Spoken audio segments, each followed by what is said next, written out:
రథ సప్తమి రోజున నదీ స్నానం.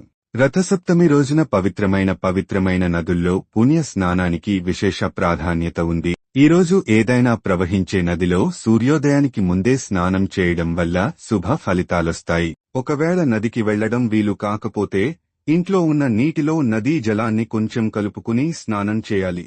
అనంతరం ఆదిత్య హృదయ స్తోత్రం, గజేంద్ర మోక్షాన్ని పఠించాలి. ఇలా చేయడం వల్ల ప్రభుత్వ రంగాల్లో మీకు ప్రయోజనాలు చేకూరడంతో పాటు ఆర్థిక పరంగా మంచి లాభాలొస్తాయి. మీ ఆత్మవిశ్వాసం కూడా పెరుగుతుంది. సూర్య భగవానుడికి పూజలు. రథ సప్తమి రోజున సూర్య భగవానుడికి పూజలు చేసి ఒక రాగి పాత్రలో నీటితో నింపిన ఎర్రని పుష్పాన్ని ఉంచి ఆపై సూర్యునికి అర్ఘ్యం సమర్పించాలి. ఇలా చేయడం వల్ల మీకు అదృష్టం పెరుగుతుంది. అంతేకాదు కష్టాల నుంచి విముక్తి లభిస్తుంది. మీరు శత్రువులపై విజయం సాధించే అవకాశం ఉంటుంది. మీ శక్తి సామర్థ్యాల మేరకు సూర్యుని రథాన్ని తయారు చేయించి దానధర్మాలు చేయాలి. ఇలా చేయడం వల్ల డబ్బు సంబంధిత కష్టాలన్నీ తొలగిపోతాయి. రథ సప్తమి రోజున ఉపవాసం.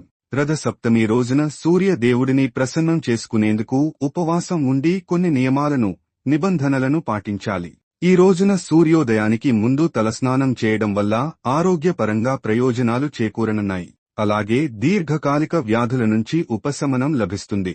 దీంతో పాటు సూర్య భగవానుడి పేరు మీద దీపం వెలిగించాలి. అనంతరం సూర్యునికి సంబంధించిన వస్తువులు, గోధుమలు, బెల్లం, రాగి వస్తువులు, ఎరుపు, పసుపు రంగులో ఉండే దుస్తులు, ఎర్రచందనం తదితర వాటిని దానం చేయాలి.